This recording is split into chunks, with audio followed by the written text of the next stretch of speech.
what's Missin Curfew? It's when you kind of play guilty, but you show up. How nice is a green light on the road, though? No practice tomorrow, no plane, just go.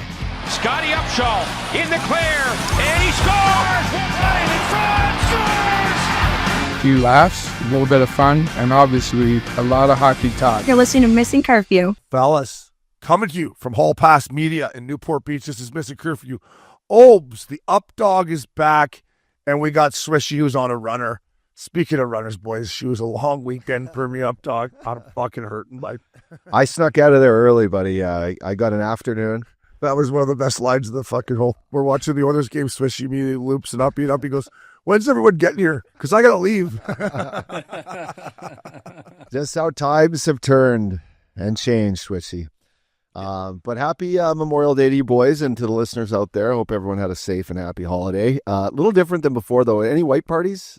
I had a white hoodie on, but I did see there was a white party at that place here in Newport Beach, the house, the private little establishment there. Someone's got to keep the tradition, you know? So Swishy, back in the day, we used to have a full-on shaker the Sunday afternoon at Loop's house, and then everyone would dress up in their, like, we'd go to Johnny V and buy white fucking jeans. White pants, white jeans, one white night, belt, white shades. Yeah, they'd only last one night. They were just, the next morning you wake up, you're like, oh my God. And then we go for dinner as a team, probably 20 of us. And then right to this place called Sutra back in the day. And we had the best table right in the middle. And it just was, I still look at the pictures on my phone sometimes. It'd be a good DJ too, like Lil Jon or some DJ, like, you know, Bob Moses or whatever. That was just what we did. And the white pants, and shout out to some of the old boys. They just put on some, Shuppy wore a girl's outfit the one night. Just tight girls' pants. Yeah, Swishy, our buddy came down from, God rest his soul here, Shuppy. We lost him to ALS. But he came down and he didn't have anything white. And he was a good-looking, lean guy. He used to, like, model for Calvin Klein and shit. And Leopold's ex-girlfriend at the time was like, I got a white shirt up there if you want to go try it on. And he comes down. He's like, how's she look, boys? We're like, awesome. You got to rock that. So he wore the fucking Leopold's girl shirt at the time. Looking like Tracy Morgan from Longest Yard with the crop top on and the cheerleaders. That's great. Hey, Uppy, I wanted to congratulate you, though, brother. I haven't seen you since. Yeah, congrats, man. The third one. That's awesome. So I just wanted to... Healthy little baby girl. Thank you. Mama's great. She's like she hadn't, like she didn't even go through anything, actually. She's back doing her thing. But little baby's good. Listen, we're undecided. There's two names. Obie knows this, but there's two names. We left the hospital. They've applied a little pressure. It was a hard forecheck, 1-2 punch coming at us with these nurses. Like, we need the name. So you only have, Swishy, I don't know if you knew this. I did not know this. You only have, 14 hours or something? Or how long do you have to name it? 2 days or you something? got to stay at the hotel. Jeez. The Hogue is a hotel. Yeah, it is. It's better than better than most. It's like the Hampton Inn. Yeah, but that's a good comparison. No, you know what? You got to stay there for like a full 24 hours after you have the baby. So we had the baby at 6:50 p.m. So we had to stay till the next dinner, sunset. But they came in like saying, "Hey, we got to go at like 3:00," and we're like, "Well, thanks for letting us know." And they're like, "No, you got to tell us the name, or it's like the baby doesn't have a name, and you got to go through this whole thing, and it'll be 6 months before they can." Basically be a legal person. You can't take them anywhere, or, you can't leave the country or whatever. So I'm like, fuck, just fire a name out there at them. No, so anyway, we're down to two beautiful little names, but parents are applying pressure, friends are applying pressure. So now it's time that we pick. A lot of people were asking you if there had been a name. I was like, he's probably sick of hearing that, but yeah, I think can we tease him? Go ahead, Swish. If you pick a name, Uppy, yeah. Isn't there a grace period where you could theoretically change the name if you wanted to? Or because I've heard of, right? That's because I've heard of guys doing that. I was like, that's legal to do? Again, big process, eh? You go home, you're like, actually, that name sucks. Like if I wanted to go, if you wanted to change your name right into Jay Swish right now, the fucking peoples, you'd go, you'd have to go to the courthouse, you'd have to file the paperwork, the whole thing, stroke a few guys off. And then, it takes a little process, but don't plan on leaving the country, get a new social security number. Like the whole thing's a shit show. So yeah, I feel like the name we gave her when we had to is going to be the name. It's a good name. I can't tease it right now. In case it's not, then it's like, fuck. But you're going to pick one of the two, right? Yeah. So yeah, you guys will know next show for sure. I know, you told me. Yeah. So I know which one I like better, but. Yeah, there's not that you give a fuck what I think, but they are. So no, it's all good. 7 pounds, 13 ounces. 7 pounds, 3 ounces. Good little baby. So Swishy, we were talking about Uppy going in there, and like I didn't know how long it was going to take, so I was asking what he was going to bring. Some beer and wine. Did you bring enough? Yeah. Did you bring enough beverages to get you through the process or what? 6 IPAs, and I brought a bottle of wine, but I didn't. Yeah, see, I knew you were going to bring a bottle of wine. Yeah, but then I brought a margarita pre-mixed. So Christina, all the, just make her one. Got some host and bistro for her. Nice. Yeah, you just... Upshaw's walking in with a bar cart, just right in there. He's wheeling her in. Just, holy fuck, this guy's got everything. Yeah, no, it was great. It was great. Well, if you're in there for Swiss, once you go in, you can't really leave, right? Unless she's, especially when you induced her. From what I'm learning as I go here, Swiss, but once you're in there, you're in there. You're in there. It's not a good look when you just... A couple vitamins, anything else you need. I did leave and go grab a coffee, but that was just to get some fresh. But did you leave the property? I just zipped to Starbucks or something? I zipped over to A Market there. Oh, nice. Yeah, that's been my go-to. You went for a coffee, eh? Yeah, I went for... Need some air, babe. Some scenery and some coffee. No, it's good, boys. It's healthy baby. The kids love her. Yeah, it's fucking wild. Did you get snipped right after? Was it a 2-for-1 special? Have the kid and then get snipped, or how long do you got to wait for that? Let's get in there, boys. I gotta go though. You got a guy? I don't got a guy, but I think I'm firing blank, so I don't know if I'm ever gonna need it. Yeah, I know. So that's next on the docket. We got to talk to our boy Joe DeMarco about that. Joey D just had it. He told me he did it and then had to go to Dick's Sporting Goods and buy a jock. No, a banana hammock. Like an under jock, and wear it the whole time. Yeah, you don't want the nuts sagging down, I guess. I don't want to see Joe DeMarco in a banana hammock either. But Uppy, congratulations, buddy. That's awesome, man. Swissy, let's talk about the runner that you're on, my man. You are on a runner. I'm sitting here I gave it 2 days with my boy Flowers and Loops, and I'm in one, as you can probably hear, but I'm not as young as I used to be. So I respect the runner that you're on right now, because you're on a good one. 4 and 6, we came out of it, boys. We went Miami for 3 nights in a row, had a reset day in Tampa, and then Saturday night in Atlanta, a.k.a. Chocolate Hollywood. We played it back. Turned the clocks back. Johnny's Hideaway, one of the best bars I've ever been to. I don't know if we have any people that are from Atlanta and listen to the show, but it's like this old school dance club playing, it was like straight out of Slapshot. It was like right back where we started from, Earth, Wind, and Fire. It was unbelievable. So we sat there for probably, 3-4 hours. My cousin's buddy, his best friend, is actually the catcher for the Atlanta Braves. Shout out to Drake Baldwin. He's a local Madison, Wisconsin kid. So we saw him play on Saturday. He went 3 for 4. He hits 2 in the order for the Atlanta Braves. It's his rookie year. And then Sunday he played as well. So on Saturday night, he came out for a couple hours with us. Obviously, he had to slide out of there because he was catching the next day. But I ended up at Magic City on Saturday night, and that place, oh my gosh. I don't know if you've ever been there, Obes, but holy... I was a little out of place, but it was like a bucket list place for me to go. All the rappers always talk about it, all the guys in the association. So I had to pop out there. One of my favorite players, Lou Williams, the 6 man, actually had his jersey hanging from the rafters, and he's got his own suite in Magic City. So yeah, man, it was quite the experience. We're just resetting here for a few days, me and Nikki in Tampa. And then we have the 9th annual North Dakota Sioux alumni golf trip. So those boys are coming in hot tomorrow, Wednesday, when the people hear this. And that gets going Thursday, Friday, Saturday. So yeah, all in, 11-day runner, South Florida. Holy fuck, yeah. Check your fucking pulse after this and just hope you don't have a jammer. I guess we did 10 days in Ireland, but we weren't going out at night. No, you're going out at night, right? Obviously, clearly. Well, we had a couple nights. Yeah, we had a couple nights, but early on. We were just guineas, though. We're reset right now. Monday, Tuesday, Wednesday, I'm going to take it easy. And then Thursday, I'm going to 4 on the floor, let's go, right? So just kind of resetting here in Tampa, get some sweats in, look at some scenery in Hyde Park and then go from there. I've been to that ballpark in Atlanta. It's a great yard, great park, great stadium, good dog, good beers. But my spot in Hot Atlanta back in the old Southeast Division was Cheetahs.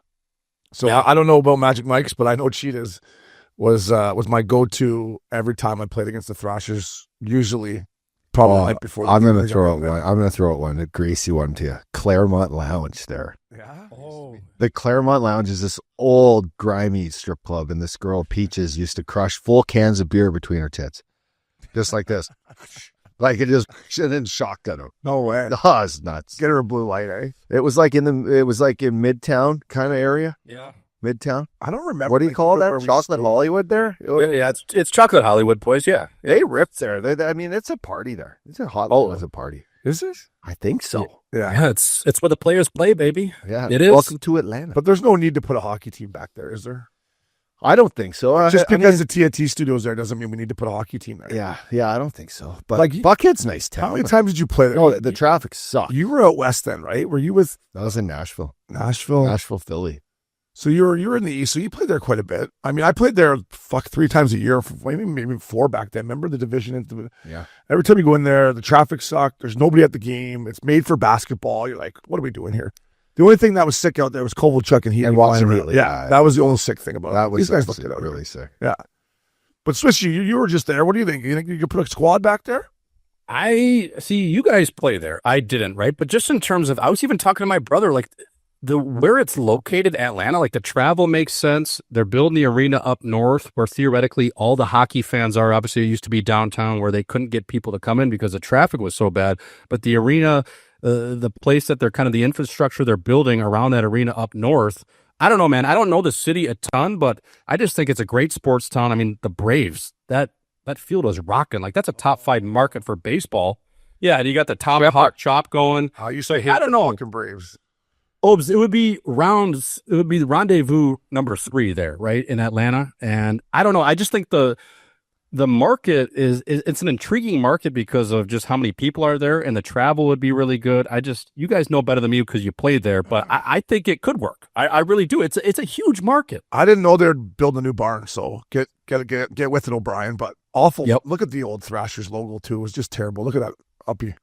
Just a terrible logo. Awful uniforms. I didn't mind the baby blue ones they did rock the odd time. Yeah. I just remember Bobby Holton. It was my first ever exhibition game was in that rink. And I'm thinking, this is just the show. Yeah, this is odd. This is our show. Just straight up sweets. Yeah. Brutal. I did not know about the new. Look at those awful tarps. Those are just terrible. But what about H-Town, man? I think if we're talking expansions here, I think Houston needs to be thrown in the mix before going back to Atlanta. Like, I just think they already got the rink there, the old Toyota Center that we used to play in Uppy against the old Houston Aeros. If we're kind of getting off topic here, but if we are talking expansion, I think that's a better fit than Hotlanta. Just because they've never had the chance to. Yeah, more money. Yeah. Right? Some oil money there. It's in the central. Yeah. Traffic's probably still bad. So you didn't make it to Cheetahs though, eh? Fuck. I meant to action. I tell you to poke your head in there. Fuck. I know Magic City was a spot I needed to get to, but I heard good things about Cheetahs, so probably next time I'm going to have that on the docket. I like that city, man. It's sneaky. It was fun. It was a lot of fun. I was surprised.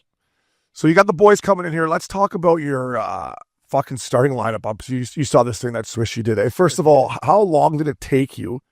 And then did you edit it? Because it looked great, but how long did it take you?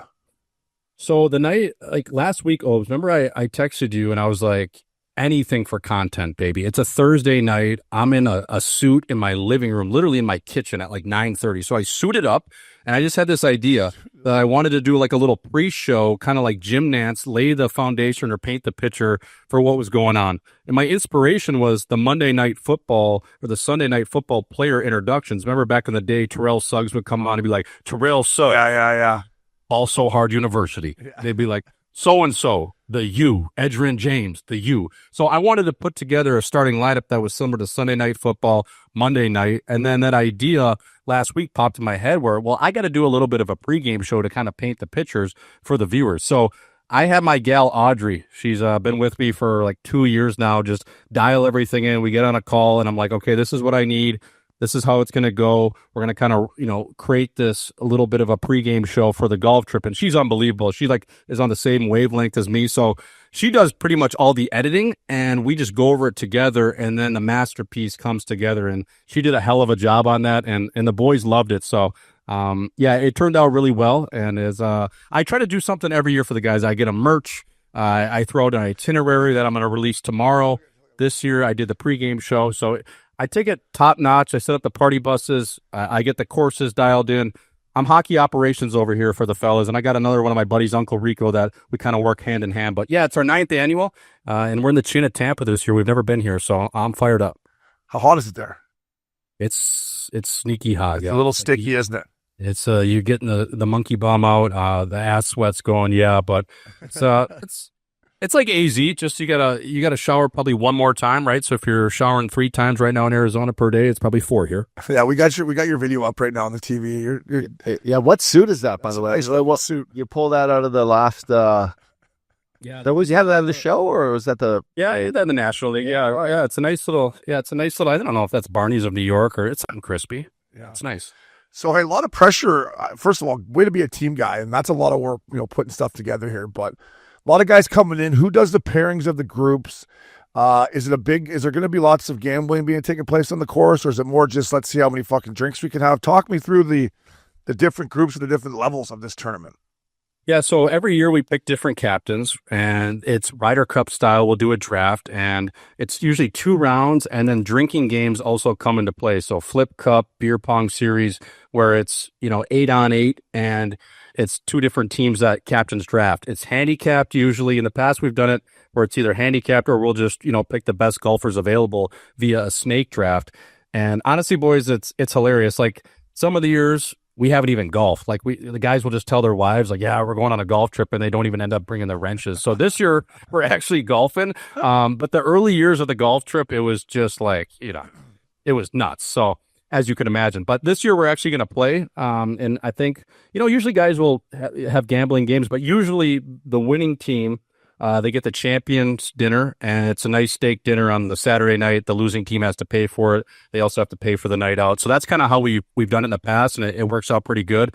But it's always funny when it's like the drinking games come into play where it's like we need like a best of 7 win in Flip Cup, and that's worth half a point, and that's going to get us over the edge. So we have a lot of fun with it. We have a great group. Dane Jackson, the head coach of UND, is going to join us this year, and as well as Dave Hackstall, who coached all of us, the core there. So yeah, man, it's a lot of fun. And speaking of just colleges and the alumni and the tradition, North Dakota, I put us at the top, but that's obviously a little biased. But we do have a lot of nail guns for sure.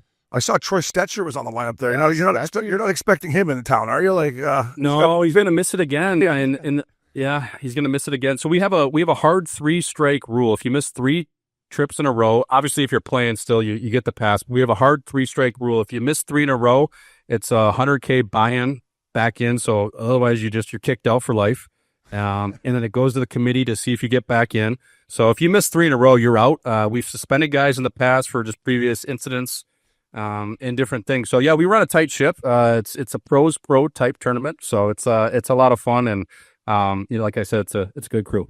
I love that you gave yourself ranked 20th out of 21st. It's a very humble, along with your title as president of hockey ops.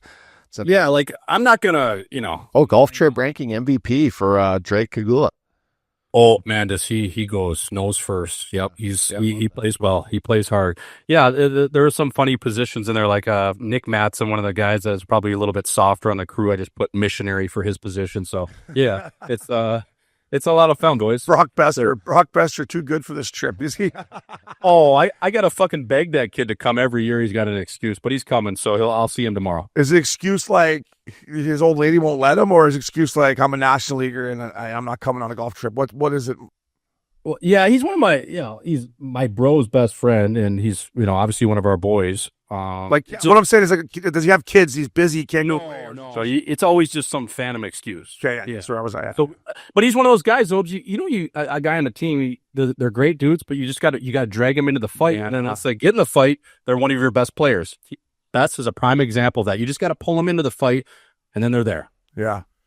He's got great hair. I got to give him that. He's got great hair. You got some good courses lined up. You got Old Memorial. That's a track. You're playing Pelican, which is the new one in Clearwater.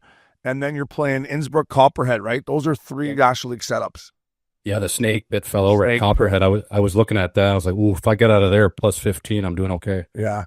Well, good luck, buddy. Way to keep the runner going. To finish off our little intro here, it was Memorial Day weekend. Flowers have been begging me to play golf for, it must be 6 months. He keeps texting me, you want to play? And not like Brock Besser. I was like, fuck, I can't. I got to be in the studio. I can't play on this and that. So I'm like, let's play Saturday. Up he came and played after having his 3rd kid. What a team guy. Lupul somehow just said he had to move all day Saturday. I'm like, dude, who moves on Memorial Day weekend on the Saturday? Like, you're not that busy that you couldn't have done it earlier this week. What'd you do? Let's play golf every day. I'm like, well, fuck. So he shows up, and, I'll give Flowers a little bit of credit. Like, he did have to drive down from Hollywood. But early in the round, I'm like, he's talking about how good his game got. I'm like, this guy lied to me. He's just as bad as he was, but he has gotten better. He made 1 bogey. The whole day? Yeah. That was, thank God, because it was he stroked every hole but the par 3s. Yeah. Is that he never made a par? No, hard. No, he made one bogey, and that helped because it was a winner on that. I think you guys bogeyed, so it was a huge help. Oh, I thought we battled hard. I thought he made a couple pars on the back. He didn't make a par, eh? Not a par, no. That's how you don't get invited back either, especially if you don't make a par. But I'll tell you what, I love a good old Memorial Day weekend. I know it's not the same as it used to be, ups with firing up the Sprinter van and having the white party, but like sitting there on the beach at Loophole, thanks again to Loops, fucking eating hot dogs, drinking. Yeah. God bless America, man. Thanks to all the troops out there that sacrificed for us. But like, we're lucky, man. We're lucky. So I'm just sitting there, with all my boys and all their girls, and I'm just like, life's pretty good. Give me another drink. Life's pretty good. So, I was enjoying myself. Good Memorial Day weekend. On that topic, I happened to watch Saturday night or whatever, the Thunderbirds thing on Netflix. It's awesome. Yeah. And shout out to Daniel Katz, who's a 6-year Thunderbird, awesome guy, one of Flowers' buddies that we're talking about. Flowers. He's in the show, and it's just an incredible thing. You talk about America though, and getting people fired up to be part of the Air Force or. This training and stuff for the Thunderbirds is next to insane. Yeah. So I recommend everyone watch that. It was a feel good show. I fell asleep in it, but like the early part is like a lot of tragedies in that. A lot of people like die in that or during the training. Yeah, they do 2-a-days. Yeah, for months. Yeah, getting ready to get their certification. Every year they get certified to allow themselves to go out and play for the American public, because if they don't have their team ready, they don't want to showcase it, right? So it's pressure situation, and it's not combat, which most of these guys are used to. It's aerial combat. It's like an aerial training show, right? It's like going from the NBA to the Circus Soleil, but the Circus Soleil has more death, Yeah, I just didn't know there was that many people dying during the training. That's crazy. Yeah. We went last year to Huntington, Swishy, but the old marine layer wouldn't burn away, so we're just sitting down there, and we can just hear them. We can't see them. I'm like, this is kind of brutal. But can you imagine flying through that for them, too? Yeah. It's crazy. No, it is crazy. I'm going to check it out. I fell asleep last night trying to watch it. I was just done. But one thing about Memorial Day, too, Swishy, here before we go to our first break, at this time, let's say you missed the playoffs or you got beat out in the first round, right? You missed the playoffs, you went to Coachella, then you go on a little trip, and you think you got nothing, but, man, summer hasn't even started yet. The Memorial Day happens. You're like, fuck, we got nothing but time. Then July 4th hits, and then you're like, okay. And the next thing you know, it's August 1. You're like, Jesus, where did summer go? So as exciting as Memorial Day weekend is, it kind of like, before you know it, it's going to be over. That was one thing I woke up hungover Monday being like, oh, man. Before you know it, it's going to be Labor Day weekend. So enjoy it out there, boys. Enjoy it out there, boys. Before we get to break, let's not forget the show is presented by DraftKings. DraftKings, the crown is yours. We'll be right back. Welcome back to Missin Curfew. Fellas. DraftKings Bet Playoff Edition, presented by DraftKings. DraftKings, the crown is yours.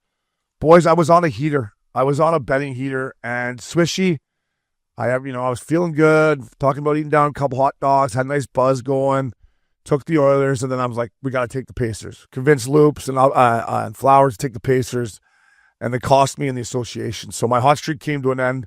I got smoked last night. I took Florida both ways, money line, puck line. I thought that was over. But earlier in the weekend, I had Oilers money line, Oilers puck line against the Stars. And then I also flipped from my Carolina Hurricanes, Swishy. I know you like that. I took Cats money line and puck line in Game 3. So I was feeling good. Swishy, the association cost me. The Pacers lost at home, fella. Yeah, I mean, that was to be expected, I think. I mean, a little bit. Is that a bad bet? Is that a bad bet? Yeah. As hot as Halliburton's been, Siakam, and the pace they're playing against the Knicks, taking 2 at MSG, I don't know. Like, the Knicks aren't going to roll over. Brunson's an elite player. Karl Anthony Towns, obviously, is unbelievable, too, in his own right in terms of a big fella. I still think the Pacers are going to win that series. I think maybe, look, hindsight's always 20/20, but maybe he got a little overzealous on that one. But you know what? I did. We could be sitting here saying that was a great bet, too. That's gambling. That's sports. I will say this before we dive back into hockey, but sticking with the association. The Knicks did a great job in Game 3 of finally slowing the Pacers down.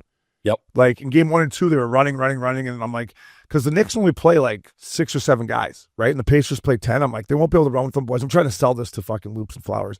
And then they came out, you talk about the big boy, Anthony Towns. He was just strumming it from 3. I'm like, he's just huffing and puffing out there, too. I'm like, I feel for this guy. He's just finding a way to get it done. But boom, another one. I'm like, oh, man, this is he can shoot threes. He can shoot threes. Indiana had that game. I mean, it was locked. I went for a dip in the ocean in quarter. I took him first half, thank God. Oh, nice. But I took him in the game too, doubled it up. Yeah. And it was corn dogs going in the fourth quarter because they just let them back in. Like, you got to keep your fucking foot down. Right. I went for a little swim in the ocean there, jumped in there, felt unbelievable. And I come back and it's like 8-point game or something. At home. How long with was a that? 20-point lead going, like, with 4 minutes left in the second quarter, that's when you step on it. You got to go into that up 25.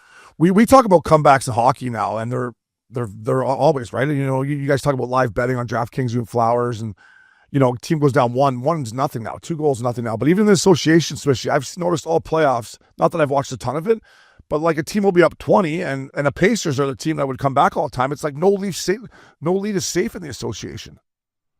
As Melvin Booker once told me, Obes, which is Devin Booker's dad. Yes, I'm going to name drop that name. The association, it's a game of runs, boys. So, yeah, it's all about who gets hot at the right time. And you saw Karl Anthony Towns. I mean, he had 20, I think, in the fourth quarter. But I don't know if they're going to be able to run with him because Tom Thibodeau historically just plays the shit out of those guys. Like, even any teams he's ever coached, those boys run like 44 to 48 minutes. Like, there's no break. So, I think the Pacers, in the long run, are going to get it done, especially with Tyrese Halliburton. This guy, ooh, he's nice. His stroke is beat, but he's been shooting the lights out of it. I'll tell you what. Played bad last game, but terrible body language on some of these Knicks players when they pan to them when they're losing and stuff. It's like, holy shit, boys! Like, come on, wake up here. What are you? Yeah. Like, they all just like. It's because they got to look at that Tom Thibodeau on the side. Yeah, so I'm like, shave your fucking head. I had to play for Hitch. Yeah, that's true. You can still get up that's and play. True. Yeah, You're down 2. Like, fucking wake up, boys. It's playoffs. And I mean, I get it after game 1 when they got just, there was like a 0.999% chance that they were going to lose that game, and they did. Mm-hmm. They choked it. But, these pressers after, I'm like, holy shit, boys, this game 1. Like, fucking wake up. They're just like slouching. And I'm like, this is why the NBA, this is a bad look. Yeah. These guys, like even Connor, whatever, even the hockey players or baseball players, they get up there and at least address it. Yeah. These guys were like slouched and like, I'm like, come on, boys. Yeah, it was Brunson and Towns. I remember. Terrible. Yeah. Come on. I'll tell you what, these Knicks games have been a who's who of celebrities rolling into the old gardens, and that is good for who? That is good for the association, Swishy? It's the best. And yeah, I was gonna save my dog of the week, but Timothy Chalamet was sitting there with Kylie Jenner. How are you? I mean, flex.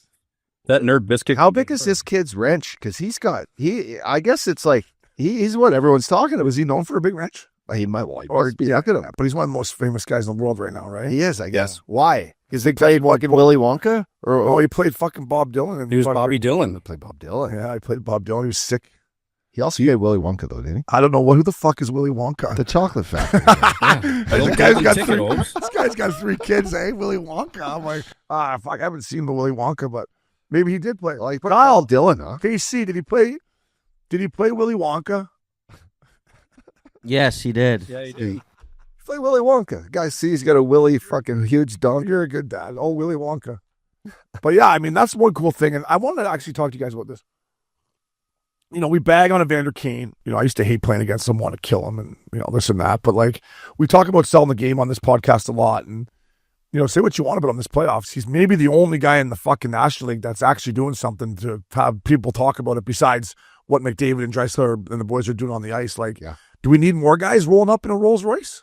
As long as they win. Look at that. See, there he is. Yeah, pretty good looking Willy Wonka. Yeah. I know it's I think a little flash in this moment is not a bad thing if it doesn't trickle into your game and your room, right?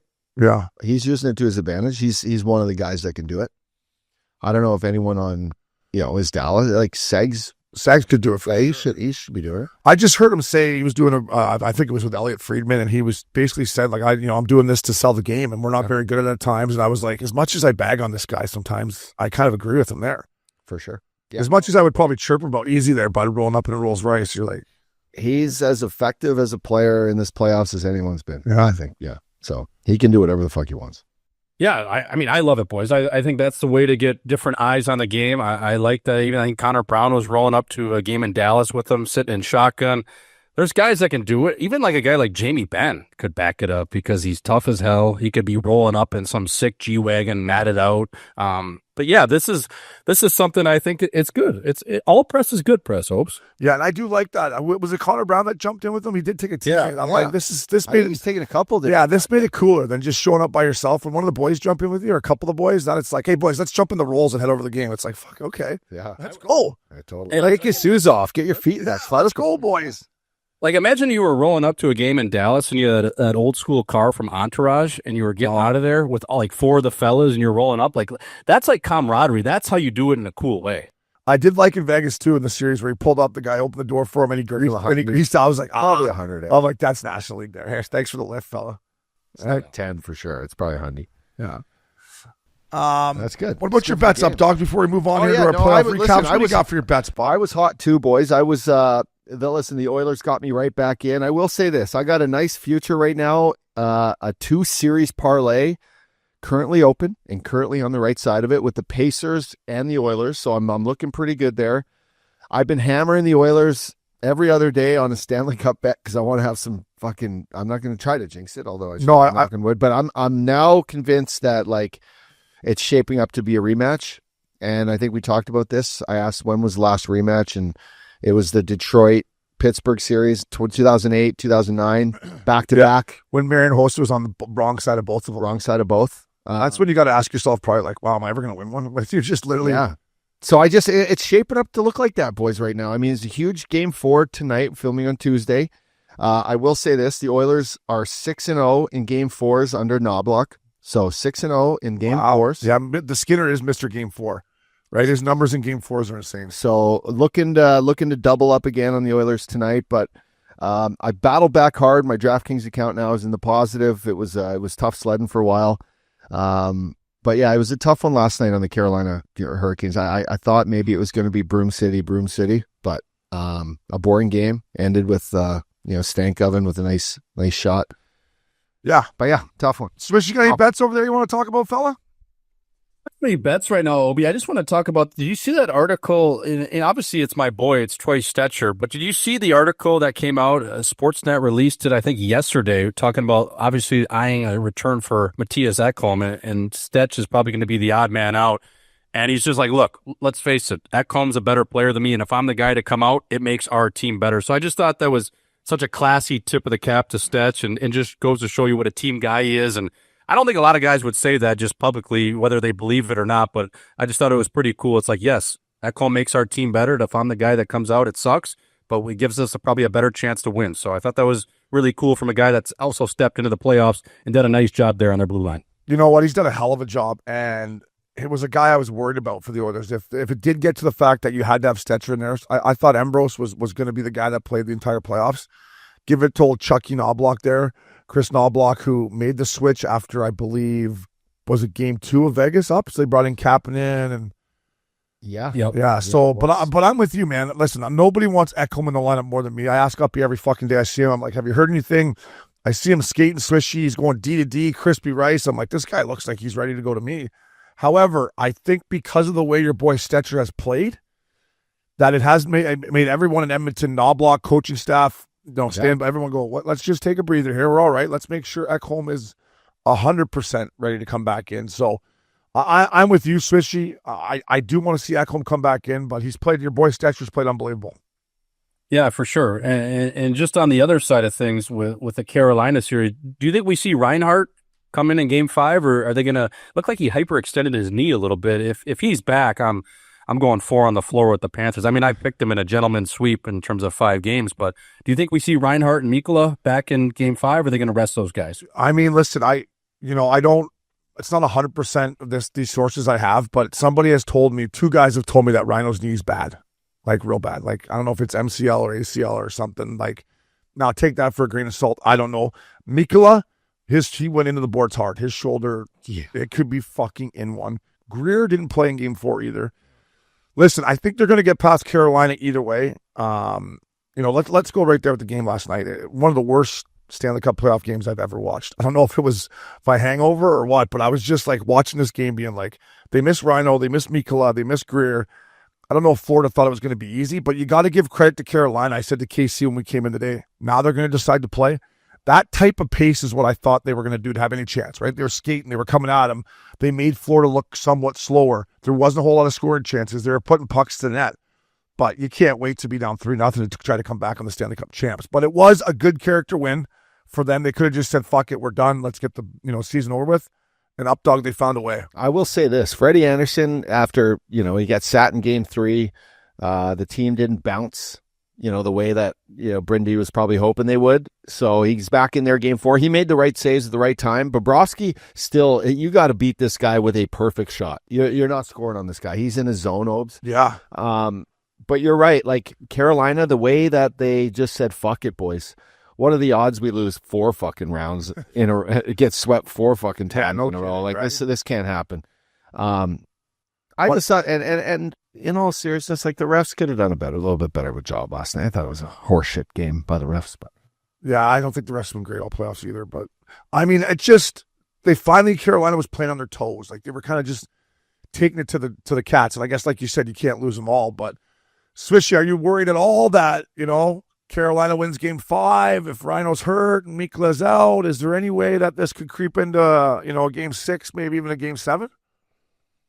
I don't think so. I don't think I'm worried about that. But the one adjustment I was just curious about, and actually John Bucci, our boy, tweeted it out earlier in the week, is why did Jacob Slavin in game 3 or game 4, only play 21 minutes? And game 4, he was up to 27 or 28. So that was one of the adjustments I saw. It's like he's one of the best defensemen in the league. He's got to be playing more than that. So they did up his ice time in terms of getting him over 25 minutes. That was just a weird thing I saw back to game 3. It's like this guy's got to play way more than that. But I think Carolina's going to be fine. I think they're going to come on to Raleigh, punch him in the face, get on with it, and hopefully heal up and get ready for, we'll see, hopefully Edmonton, a little bit of a rematch.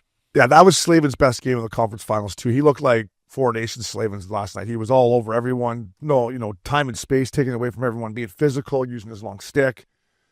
I don't know. I don't know how banged up these guys are, and, I'm not going to say that Carolina can come back and win this game, but I wouldn't be surprised if we saw game 6. I can tell you that, right? Carolina goes back home. If these guys aren't playing, Mikkola especially, man, he's been a beast for them, dude. He's one of the biggest surprises. I would say him and Klingberg, to me, are the 2 of the biggest surprises on both. In the semifinals so far for both teams. He has that go-go gadget arm, Mikkola I'm talking about, where he likes to enter that. Jumps into play every time for big. Jumps into play. Yeah, you're going to get get this guy a beer. But especially the way he was defending the blue line, watching them last night, they missed him. Yeah, he kills plays. He's got the windshield wiper stick. He's a kid that came up through the St. Louis organization. I was a partner with him actually in San Antonio. That was back in the days when the kid had 2 backhands out there. He's really come a long way. He's developed into a really nice player, and credit to him. And like Uppy said, he gets up in the play. Like he makes his first pass from the goal line from a standstill or with a little bit of speed, and he's right up there. So, he's not overly offensively gifted, but he does get in the play, and he makes some solid plays, especially from the red line in. So, yeah, he's been they've been missing him. Hopefully they can get him back here soon. You weren't the only guy who didn't like the refs. Old Rod the Bod last night gave a couple. I read his lips. Let the fucking boys play, he said. I'm like, Rod, we sell T-shirts on Sauce Hockey. We get you medium. We get you lean medium. Says, let the boys play. But I'm with them. Like, these refs, fuck off, right? We're in the conference finals here. It's not about you. Yeah. Leave it alone. So, KC, how you feeling, buddy? As a Caniac, your team lived to survive another day or whatever I'm trying to say. It's nice that we get, as a fan, get to watch another game. I hope it's not any false hope. Maybe we can win one more. I wanted to say I liked the way Orlov played last night. I thought he had a great game. Probably his best game of the series, and he looked good with that Nikishin, that Russian defenseman. He's got some size, and he's looking better than that Morrow out there. So that's kind of what we need. Yeah, you've been begging for them to put that kid in, right? That's the Russian kid they got? Yeah, he looks good. He's offensively talented. He's big. He made some nice plays last night. He got his first point last night. So hopefully more of that. That's just a typical Canes fashion. Just wait 2 down, 3-0 to turn it up here. It's like, come on, boys. You know what I mean, KC? Yeah.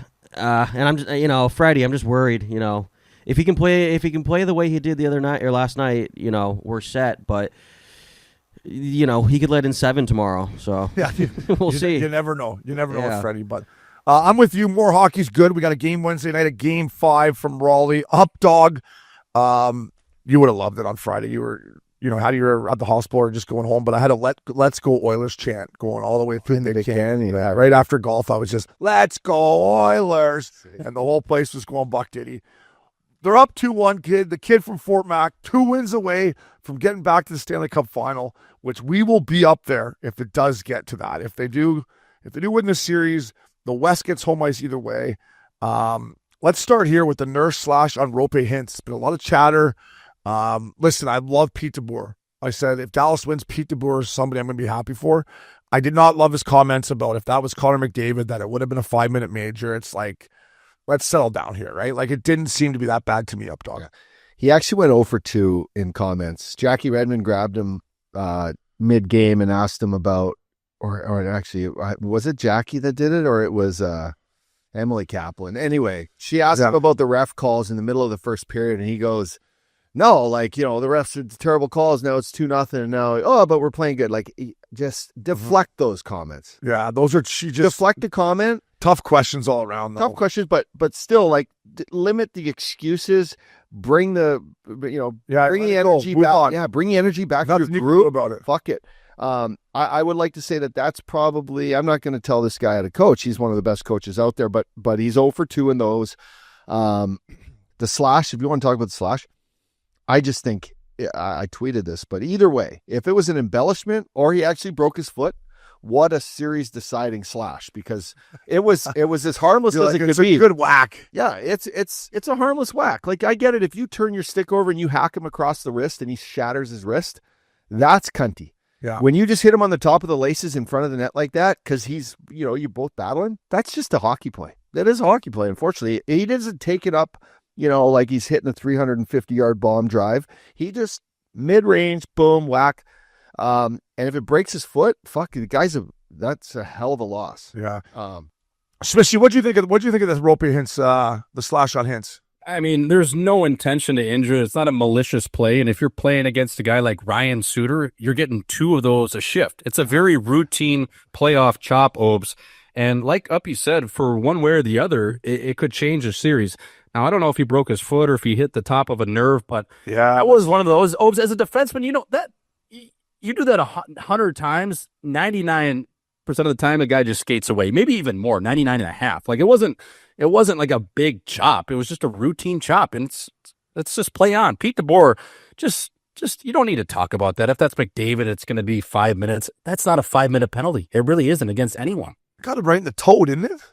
Right on top of the laces. Looks like a toe cap to me, but I don't know. Yeah. That was fuck all. Now I've seen it again. I mean, it's a hockey play. I will say this, though. Yeah, right on top of the foot. Connor McDavid's comments on this is the best arena to play in. These fans are fucking nuts. Oh, it is nuts. Yeah, it's not even close. Yeah, being in there last year for the 2 games, game 3, game 4 against Florida. Game 3, they get blown out. They go down 3. Just a shitty feeling. Everyone's thinking, fuck, sweep in the finals. And then they come out, game 4 to start their run back. And wow, the energy was great. But you saw it last game. I'm expecting tonight's to be just as nuts. But what a place to play. What a place to play. He says it right. Yeah, Leafs fans, I grew up a diehard Leafs fans. If Leaf fans up there, we want to put a lot of blame on the players, which you have the right to. You've spent your hard-earned money. Take a little chapter of the Oilers fans, though, next year in the playoffs. Like, these guys are chanting fucking let's go Oilers the whole game. They just drink more beer in Alberta, I think. People are more drunk there, for sure, right? For 100%. Yeah, it's an unbelievable atmosphere. The one thing I am concerned about when it comes to the Edmonton Oilers here, and I know Arvidsson's going to jump in the lineup here, but Connor Brown, first of all, what'd you think of the Petro hit? And this is why you finish your check in the Stanley Cup playoffs, because if this Connor Brown is gone for a limited time, I'm thinking he's got a concussion, right? He's in the quiet room after that hit. What did you think of the hit-ups, and how big of a loss is this? Can Arvidsson jump in? Because Brown's been huge for them. Yeah, the puck, I think he does touch the puck, so it's a legal hit. Keep your fucking head up. Always be ready to be hit. And Petro, that's what your job is. Your job's not out there to score goals, although you fucking snuck one in there last series. But your job right now is to go out and finish your check, not make mistakes, make the right play, and that can be, like the Hintz play. If this is in fact an injury that prolongs, it's a big time player. that plays big time hard minutes for the Oilers, that's no longer going to be on the ice. So that's, you said it right. Fucking finish your checks, boys. Yeah, I'm with you. Clean body check, clean heart, Schmaltzy. It's a clean hit. It's Petro sweeping down the wall. Obi, he sees a guy that is not really paying attention. He kind of takes a hack at it in terms of trying to play it out of midair. Brownie, maybe you got to set your feet. Maybe you got to just look around a little bit. It happens fast, but maybe a little shoulder check. That's playoff hockey, Opes. And if he's out, well, you know what? Petrovic, he's doing his job. Yeah, he's paid to do it. Yeah, we got it up here in the studio, Swish. First of all, this is a shit sandwich from Yanmark here. Yeah. It's just a wounded duck. But I would finish that check my whole career. Dirty. But I don't know if he touches the puck. He doesn't touch it. It's cunty. But he does have to do a better job of checking his shoulder here, Brown. Or just hit your elbow right here. up. Check your shoulder. Get that elbow up. Oh, fuck, is that a good hit? He almost ended up in the third row. I do think Arvidsson can jump back into the lineup here, but he's been huge for them. So we'll see. Game 4 is tonight, boys. Moving on here, we're talking about Oilers fans. They deserve a Labatt Blue. Get this guy a Labatt Blue. Brought to you by Labatt. With Labatt, you can buy beer and get gear. Go to their website, snap a photo of your receipt, and upload it to gain points towards exclusive merch. Any size, any product, anywhere you're buying Labatt. Sign up at rewards.labattusa.com. I'm going to start off, boys. I'm dishing. I got 2 blue lights I'm going to dish out here. First, it's to the whole Panthers decor. Swishy, I think I scored 2 playoff goals in my whole career, so I like to think I chipped in a little bit. But everybody on the fucking Panthers back end has a goal, has points, they're contributing. It's so important this time of year. So to the whole back end of the Florida Panthers, get yourself a Labatt Blue. And my next one, sticking on the back end, a kid I knew when he first came up in pro, Brett Kulak. His goal in game 2 was huge.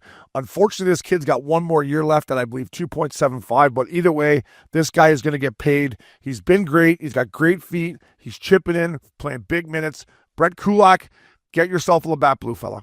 Yeah, coming in, Brett Kulak, what a career he's had, Obi. I mean, he's the guy that had to start off in the easy come, hard to leave league. I believe he played for the Colorado Eagles in the Eastern Hockey League, so he's developed into quite a defenseman. I love that pick. I'm going to slide a beer to, well, this tournament means fuck all. But for the first time in 92 years, Team USA brings home the gold from the men's world over there in Stockholm, Sweden. First of all, that tournament is so long. I mean, I feel like we've been talking about or mentioning it for the last 6 weeks. It's like, Jesus, boys, get home. It's almost June 1st. Yeah, you've been Memorial Day weekend, boys. Fuck. And number 2, I hope they filled that mug up with some Swedish Labatt Blues and just took it to Wall, which is a spot over there in Stockholm, and sent it till about 6 in the morning up, because if they didn't, they're not doing it right. That's the only reason why you go over there is the booze. It's a paid vacation. So for the first time in 92 years, Team USA, Tage Thompson with the game winner, an absolute little toe-sucked, absolute far side sniz for a goal there. So it was great. So get that team a Labatt Blue. Stan Wong, longtime trainer there, got a little bit of a celebration after the game. So good people over there at USA Hockey. Well said. I'm going to just slide one, boys, to the Edmonton Oilers bounce-back goaltender of the year, Stuart Skinner, who I thought Dallas actually, we just spoke about the game, but Dallas brought the heat. They probably played their best game of the series so far, and he stood in net like he needs to. I hope his fucking shoulders and his icy fucking neck, he needed probably a couple Labatt Blues after the game, but I deserve it. Well done. Get yourself a couple Labatt Blue lights, Stuart Skinner. You're going to need to play like that fella if the boys want to get to the promised land. Yeah, I'm no goalie coach, but when the less he moves, the better he is. Yeah. Like, if he can just not let the squeakers go through him, that to me is when he's on his game and he's calm and he's in there and he's using his size. So he's been unbelievable. KC, last, get this guy a beer. What do you got, fella? Yeah, just kind of jumping on with Swish there with Team USA. Just a beer to Werenski and all those guys and the whole team and the organization for not forgetting about Johnny Hockey and bringing out his jersey to accept the trophy and just kind of having him a part of the team the whole time, the whole couple of weeks they were there. You know, his jersey was hung up and everything like that. So just a cool moment and a big win for USA, especially after Canada took us down with the Four Nations. So yeah, go USA and good job, boys, with the Johnny Hockey stuff. Yeah, the Johnny Hockey stuff is unbelievable. But if you're trying to think of World Championships, it's going to still help you with the sting of losing the Four Nations, KC. I don't know what you got back there, bud, but come on, fella. We are the best still here. We won the Four Nations, bud. That's not what the Danes are saying right now, buddy. The Danes are still drunk. The fucking Danes. That was the best thing they've ever done. I'm going to get to the Danes here, but I will say this: 92 years, Swishy. Wow, that's a long time to go without winning one. Good on them. Shout out to our boy Clayton Keller, who was the captain, who got snubbed off of Team USA. And listen, I love Billy Guerin. I think he's a great guy. You got to think of Clayton Keller being on that team, and this Tage Thompson 100% needs to be on the Olympic team when they head over to Milan. What a goal. His size, the way he can shoot. There's no reason not to have him, Swishy, on the Olympic team next February. I mean, I was appalled when he wasn't on the team. It's a guy that scored 47 goals in the National Hockey League, and they elected to go with some older statesmen like Chris Kreider and a couple other guys. Now, listen, hopefully Tage Thompson's on the team. Hopefully Clayton Keller's on the team. But if there's one guy that should be a lock for Milan in 2026, it's Tage Thompson. He's 6'6". He's rangy, gets up and down the ice. That toe drag he has is lethal. His one-timer on the power play. That guy needs to play, and you also don't scratch Kyle Connor in the championship game. So those are two moves we'll see moving forward into 26. Yeah.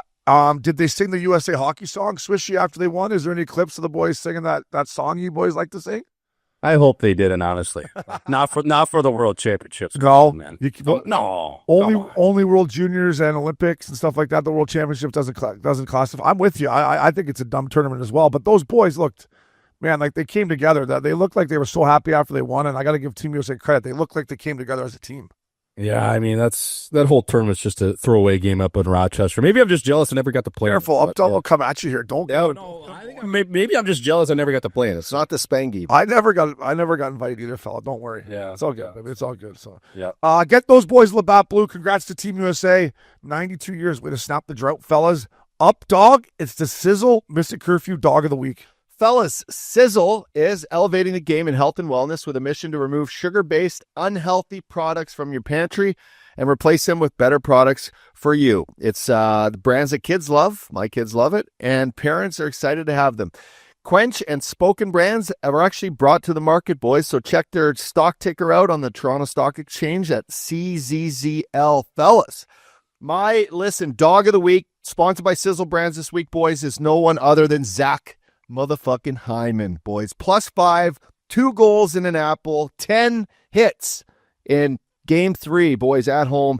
1 p.m. game, Obes. 1 p.m. game. Imagine going out 10 hits in a 1 p.m. game. It's pretty impressive. What are you having, pancakes in the morning? Oh, fucking red. Yeah. I like playoff games. I'm sorry. I like 1 o'clock matinee games during the regular season, but playoffs, I want to know part of an afternoon game. Because you want the full day to get ready to fucking just go to war. Better hydrate, boys. Drink some of that. And you can't get tuned up after the game anyway, so what's the point of playing in the afternoon, right? Totally. You're in the Western Conference Finals. Totally. Not even I would get drunk in the Western Conference Finals. Absolutely relentless, boys. Performance there by Zach Hyman. Fucking went beast mode after Connor Brown went down, but love his effort, and that's, boys, why you hydrate with Quench.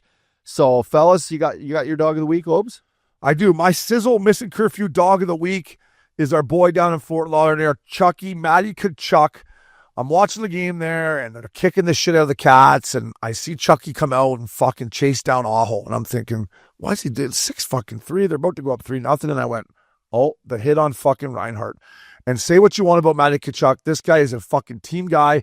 He took a liberty on one of his players. He doesn't care he's up 3-0 in the series. He doesn't care about shit. He's coming after his teammates. So, Chucky, you're my Sizzle Missin Curfew Dog of the Week. And for other guys in the AHL or NHL, this is how you fucking win. When your best players are your best fucking teammates. Chucky's loving pointing at his head, but I mean, up dog Swishy. He's my Sizzle Missin Curfew Dog of the Week. And that's what champion teams are built with. And that's why you play into June. Yeah, Seabass wanted no part of that too, right? Chucky's just getting this.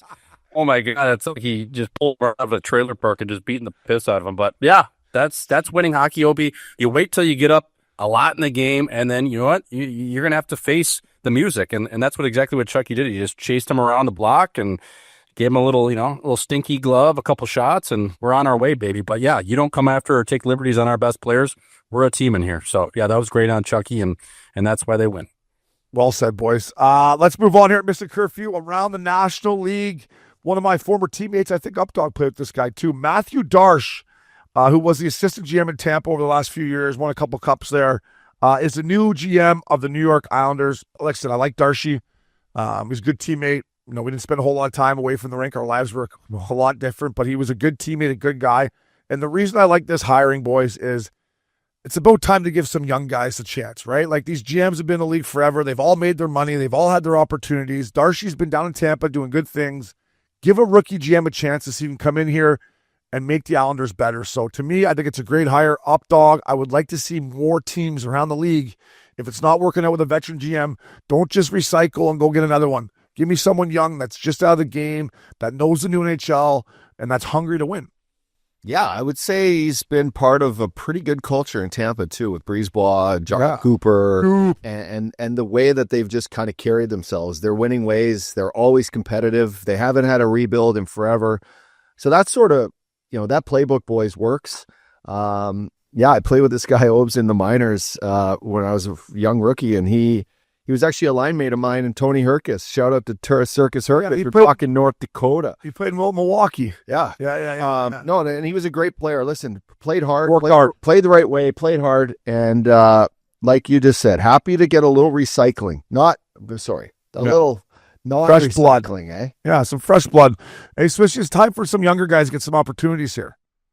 Yeah, and I ran into this guy, Obes, when we went and watched Tampa Bay versus Vegas about 2 months ago in the Bellagio gym before the game. And I actually spent about a half hour talking to Darche, and he was just talking about his come up through Tampa Bay. Before he was a GM, he was just working in business. I think he was working in finance or managing money, and obviously Brisebois approached him about joining the staff. And, here he is getting a chance on his own now as a younger general manager on the island. So it was cool to chat with him. I've never met the guy before. Obviously, you guys know him. But I chatted with him for about a half hour. Very smart guy. He seemed like a little bit of a French accent, obviously, but it was cool. And then here, now he's the general manager of the New York Islanders. So pretty cool. I love when just fresh blood gets a chance. Hopes get some of these new guys in there, see what they can do. Yeah, for swim, it's good. Yeah, I think it's good too. And the thing about Darche, I forgot he played in Milwaukee on those teams when we were playing you boys battling. But when I did play with him in Tampa, he played hard every night. Like you could count on Darche to come out. He was going to compete. He didn't have the most skill, but he was going to play hard. He was going to go to the net. He was going to try to be physical. He wasn't the toughest guy. And back then, it was harder to play that style, and he would still do it. So I think as a GM, it's a good opportunity for him. So Darche, congrats. Other owners around the league, give some young guys, give them a chance around here. So it's milk carton time here at Missin Curfew. Listen, I was going to put Team Canada on the milk carton for losing to the Danes.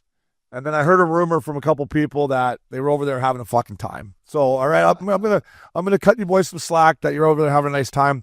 However, I am gonna put the boys on the milk carton for leaving their gear back in Stockholm and having to fly back on Denmark's team plane after losing. I don't know if I would have been Crosby and McKinnon and just got my own bird for the boys, or if I would have taken a 5-hour train. But not only do you lose to Denmark, then you got to fly back with them an hour to Stockholm. Sorry, boys, I'm putting you on the milk carton for leaving your stuff at the hotel. Either way, you got to bring your gear. You never know what's going to happen, Up, dog?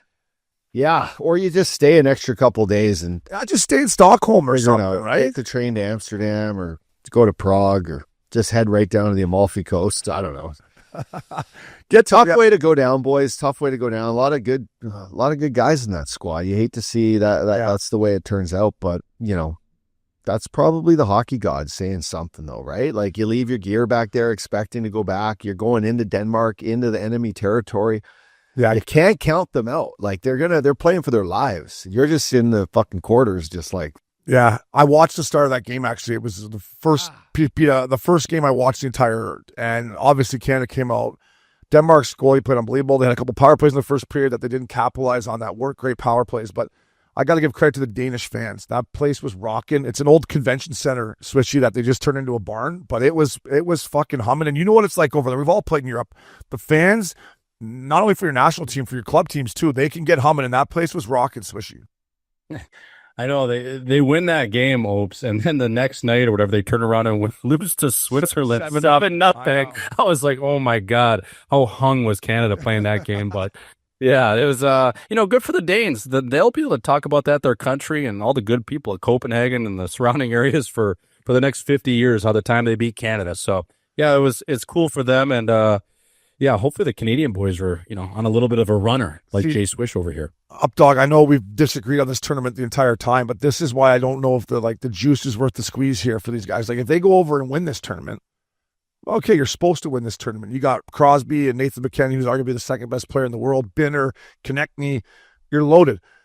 you fucking lose an upset to Denmark, and now you got idiots like me talking about it. And I love Monty, I love Weezy. They had great guys over there, but like, no. Is it worth to go over there for? It is, eh? Macklin Celebrini, for example. No, I'm not talking about him. He's fine. Yeah, Crosby. So you get these guys playing in these events with the older guys that they will never have.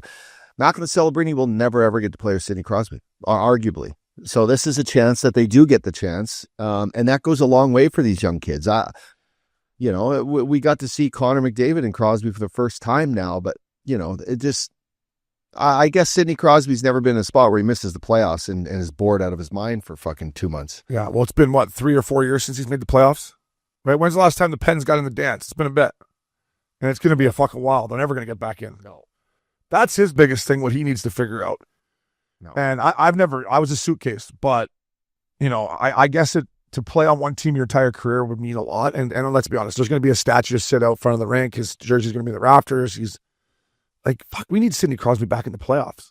We need him playing on teams that are going to get into the dance. And now maybe he thinks Pittsburgh can turn this around quickly with his boy Dubas in there, but it's got to be a tough decision for him. But I want to see him play somewhere where he's going to be in the mix and back in the dance, so I don't have to talk about him playing on the World Championship team.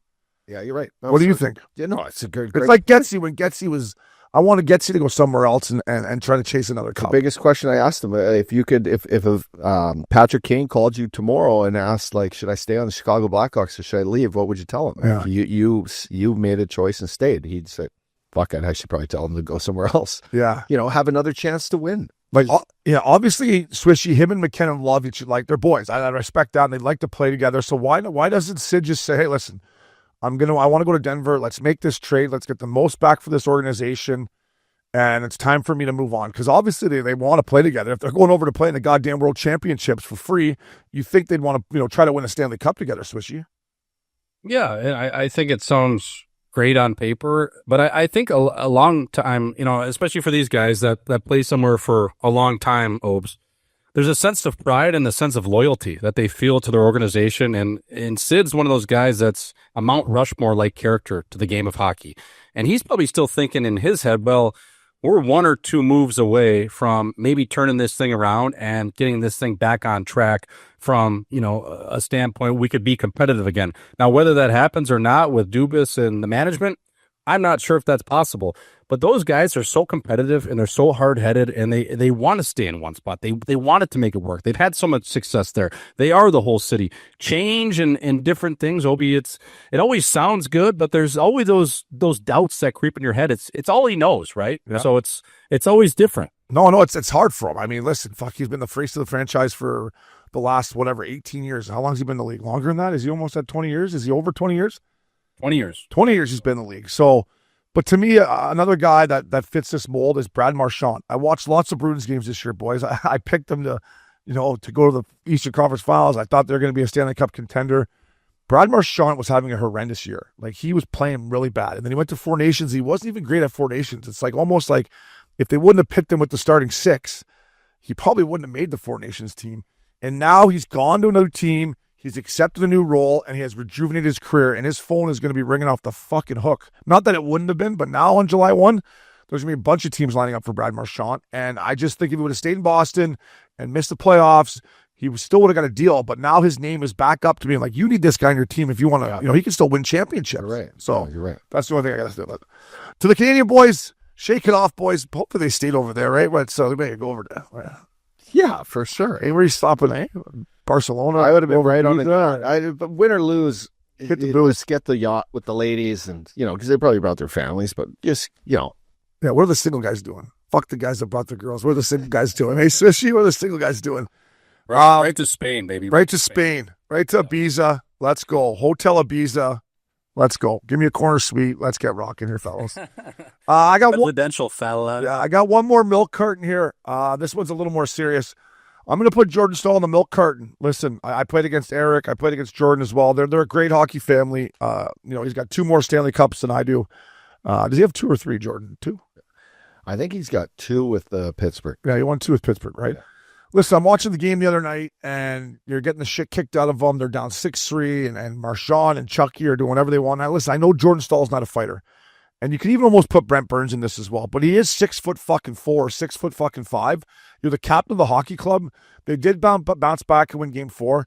I'm putting Jordan Staal in the milk carton because as the captain of that team, as a guy who's 6'4", what, he only won 1 cup? He only won 1. Okay, my bad, he won 1 cup. But you got to do something. I'm not saying you got to go out and go center ice and buckets off and square, but you got to go out and you got to cross-check someone or punch someone or to do something. So to me, Jordan Staal, my man, it's nothing personal, but I'm putting you on the milk carton for not, I guess, giving your balls a tug when you're down 3-0 in the Eastern Conference Finals. Punch somebody or do something. Who on the fucking on the Cats besides maybe Gadjevic is really going to hurt you? No one. You're 6'4". Get in there. I couldn't agree more.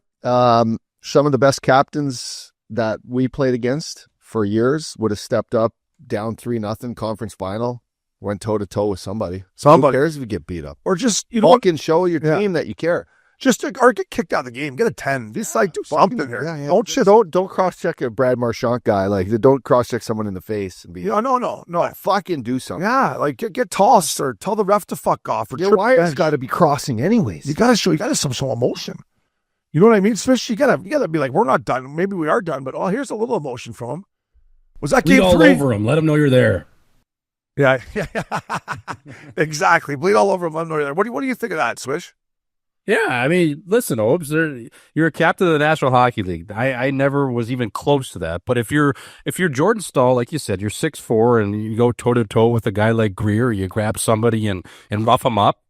It shows your team that you're pulling them back into this fight, and this thing's not fucking over yet. I think you're right. That's what winning hockey is. Now, I've never been a part of a team, but you look at all the teams that do it, they have those guys, and you need to answer the bell and show your team. Like, fuck, we're not going home yet, boys. Like, we've been in this Eastern Conference Final for the last, 3 or 4 years. We haven't even won a game. Like, this is their first win in an Eastern Conference Final, I believe, in 19 years. KC can check the game notes on that one, but it's like, holy fuck, we haven't even won a game, let alone a series. So I'm with you, Obes. We're not going home.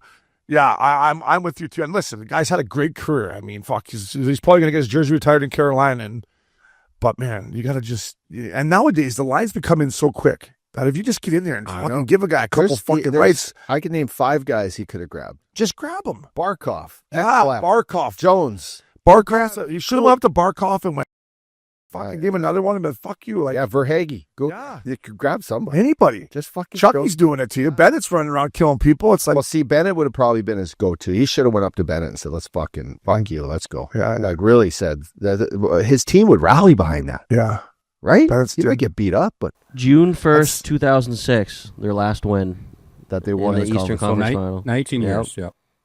Well, they got one. They cost me on DraftKings Sportsbook. So.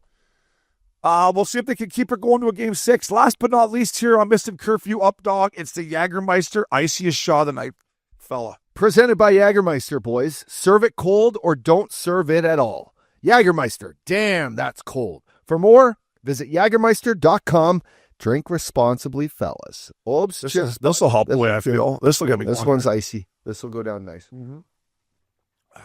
That's how you start off your midweek there. Yeah, that's nice. We're going back to the Oilers Star Series. Up Dog's Dog of the Week was Zach Hyman. Well, his iciest shot of the night. Listen, I love his game. His physicality's been unbelievable. The way he hunts pucks, the way he goes to net. We all know he's a net front machine. However, I did not know he had this little pull and drag in him here. Roll it, KC. What a pass. What a pass here. But look at this little toey. Zing. That is our Jäger iciest shot of the night. That is Lupul-esque from back in the day. Like a little pull and drag and rip it far side cheddar. I didn't know Zach had that in his arsenal here, but he's playing great. That is crispy. And Up Dog, 2 more wins for your Oilers, and you'll be right beside those people drunk as a skunk.